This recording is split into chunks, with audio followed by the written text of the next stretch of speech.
Introducción al libro de Esdras. Lo que sigue es la introducción tanto de Esdras como de Nehemías, pues ambos libros forman parte de una misma unidad. Título: Esdras y Nehemías aparecen como un solo libro en el texto masorético. En las Biblias hebreas a partir de 1448 aparecen como dos libros separados, con sus respectivos títulos, Esdras y Nehemías. Esa división seguía a la Vulgata. En la Septuaginta aparecen 1 y 2. Esdras. El primero es un libro apócrifo que contiene trozos de Esdras, Nehemías y Segunda de Crónicas. El segundo es Esdras al Nehemías. Jerónimo fue el primero en separar los libros de Esdras y Nehemías, sin embargo los denominó 1. Esdras, Esdras 2. Esdras, Nehemías 3. Esdras, el libro apócrifo que aparece en la Septuaginta, y versículo 4. Esdras, libro apocalíptico espurio que data de la era cristiana.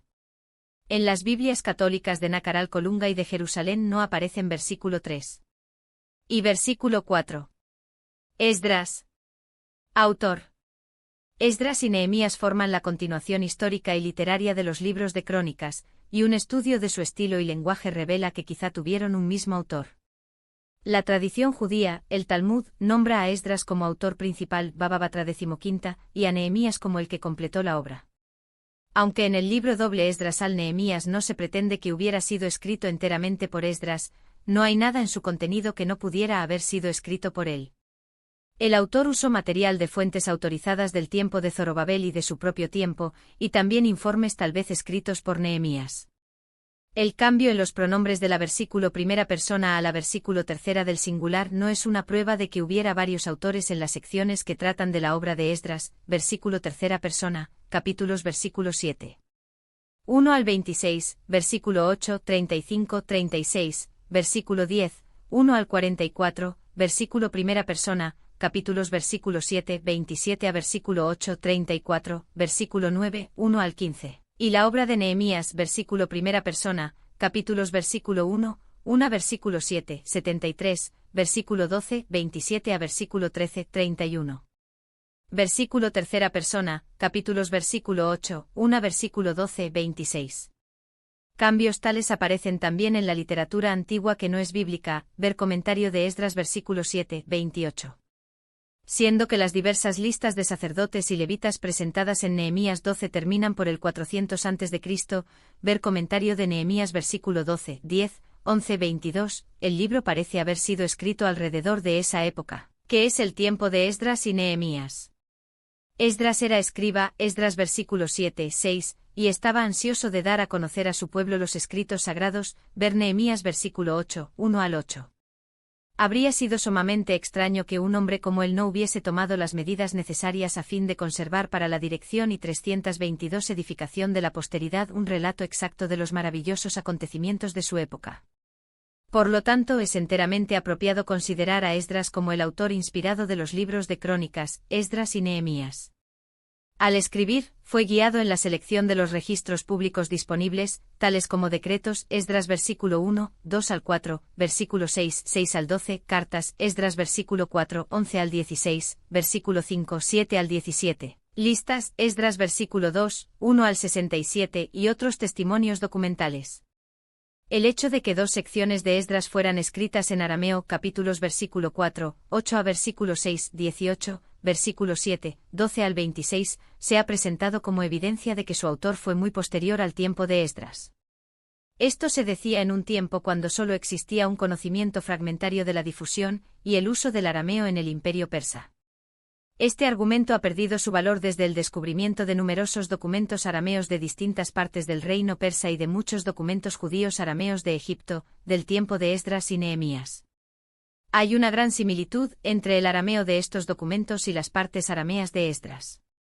El arameo había llegado a ser el idioma oficial del Imperio persa, y se usaba en la publicación de decretos y ordenanzas, como también en la correspondencia y en los documentos de orden económico y legal.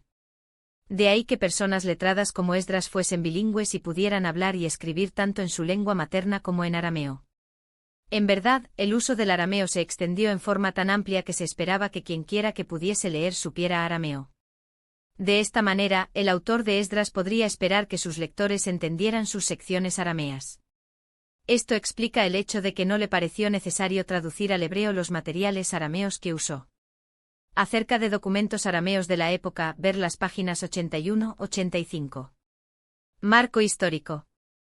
Además de Ester, Esdras y Nehemías son los únicos libros históricos del período postexílico, y son de gran importancia para reconstruir la historia de los judíos de dicho período. Sin embargo, no registran la historia del pueblo de Dios en una secuencia ininterrumpida correspondiente al período abarcado por los dos libros, sino solo ciertas partes de ella. Hay grandes vacíos para los cuales se tiene poca información. En primer lugar, Esdras registra el regreso de los judíos del exilio bajo la dirección de Zorobabel, la reorganización del servicio de sacrificios y el comienzo de la reconstrucción del templo.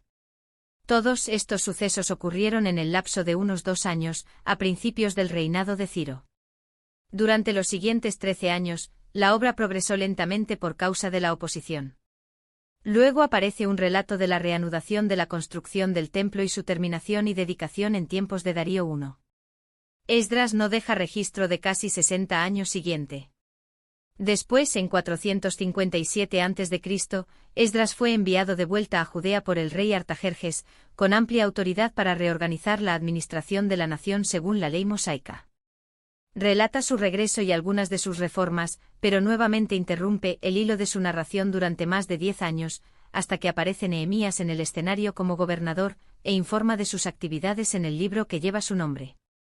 Todos los sucesos descritos en Esdras y Nehemías ocurrieron durante la primera mitad del período del Imperio Persa, que duró desde 539 a.C., cuando Babilonia cayó ante las fuerzas victoriosas de Ciro, hasta que con la muerte de Darío III en 331 a.C. el imperio dejó de existir y fue seguido por el de Alejandro Magno. La historia postexílica de los judíos comienza en el primer año de Ciro, rey de Persia, Esdras versículo 1.1. El imperio persa se extendía desde los desiertos de Irán en el este hasta la costa del Asia Menor en el oeste, y desde las altiplanicies de Armenia en el norte hasta la frontera de Egipto en el sur. Ciro, su fundador, fue un monarca prudente y 323 humano. En armonía con su política de apaciguar a las naciones subyugadas por Babilonia, les permitió regresar a sus antiguos lares y restauró sus lugares de culto. De acuerdo con esta generosa política, se permitió que los judíos regresaran a su antigua patria y reconstruyeran su templo. En su mayor parte, los reyes de Persia procuraron regir su imperio con equidad y magnanimidad. Se instaba a sus funcionarios para que practicaran la honradez y para que trabajaran en bien de los pueblos a quienes gobernaban. La religión monoteísta de Zoroastro, que fue la religión del Estado por lo menos desde Darío I en adelante, era muy superior a la de los predecesores politeístas e idólatras de los persas, el pueblo de Babilonia. Cuando Ciro tomó a Babilonia, llegó a conocer al anciano Daniel, consejero de confianza del gran Nabucodonosor de una época previa, y aprendió a apreciar sus consejos. Por intermedio de Daniel, Ciro debe haber conocido las profecías de Isaías respecto a él y su papel señalado a favor del pueblo de Dios, Isaías versículo 44, 21 versículo 45, 13, al que concedió su restauración. Patriarcas y Profetas página 408-409. La gran obra de pacificar su nuevo y extenso imperio requirió la plena dedicación del rey. Perdió la vida en una campaña contra las revoltosas tribus orientales después de un reinado de unos 9 años, contados desde la caída de Babilonia. A su regreso a Judea, los judíos hallaron vecinos hostiles, y fueron hostigados continuamente por los samaritanos, pueblo de origen racial y religioso mixto. Siendo que Ciro estaba ocupado en unificar su vasto imperio, estos enemigos tuvieron éxito en estorbar a los judíos y en causarles incontables dificultades que retrasaron la obra de reconstrucción del templo. Cambises, el hijo mayor de Ciro, reinó menos de 8 años. Su mayor hazaña fue la conquista de Egipto. Un documento judío hallado en Egipto demuestra que tuvo buena voluntad para con los judíos, pero no tenemos una prueba de que los hubiera ayudado activamente en la reconstrucción de su templo. El corto reinado del falso Esmerdis resultó ser un gran revés para los judíos. Bajo este rey, descrito por Darío como destructor de templos, se detuvo la obra en Jerusalén. La detención puede haberse debido en parte a enemigos samaritanos, pues hubo que poner un nuevo fundamento tan pronto como las condiciones estables del fuerte gobierno de Darío I permitieron la reanudación del trabajo. Durante el reinado de Darío el Grande hubo prosperidad y orden. Los judíos, como otras naciones, se beneficiaron con su gobierno sabio y sólido. Bajo la dirección espiritual de los profetas Ageo y Zacarías, terminaron el templo y lo dedicaron en el versículo 6º año del reinado de Darío, en 515 a.C. Sin embargo, comenzó una era de agitación cuando, a fines de su reinado, Darío decidió invadir a Grecia. De allí en adelante el imperio experimentó repetidos reveses en Grecia, en Egipto y en otras partes. Así se perturbaron la paz interna y la estabilidad del imperio. Los dos reyes siguientes, Jerjes y Artajerjes I, fueron débiles, oportunistas y de carácter inestable, y debieron su trono a la mano fuerte de consejeros poderosos. Campañas desastrosas en Grecia y rebeliones en Egipto y en otras partes del imperio causaron gran agitación y provocaron medidas vacilantes en la política interna y externa. Durante una seria rebelión en Egipto, 462 al 454 a.C., Esdras recibió grandes concesiones para los judíos, cuya buena voluntad necesitaba Artajerjes en ese periodo crucial, pues Judea se hallaba sobre el camino hacia Egipto. Más tarde, cuando se rebeló la satrapía a la cual pertenecía Judea, después de 450 a.C., es evidente que Artajerjes apoyó a los samaritanos que pretendían ser leales. Esto se debió a la suposición errónea y al temor de que los judíos pudiesen unirse a la rebelión. Por lo 324 tanto, Artajerjes autorizó a los samaritanos para que detuvieran la reconstrucción del muro de Jerusalén, que se había estado realizando durante algún tiempo. Cuando fue restaurado el orden en la satrapía, Nehemías, un funcionario judío de confianza en la corte, consiguió un nombramiento real como gobernador de Judea, y completó la reconstrucción del muro de la ciudad. Hizo esto bajo continuas amenazas de violencia.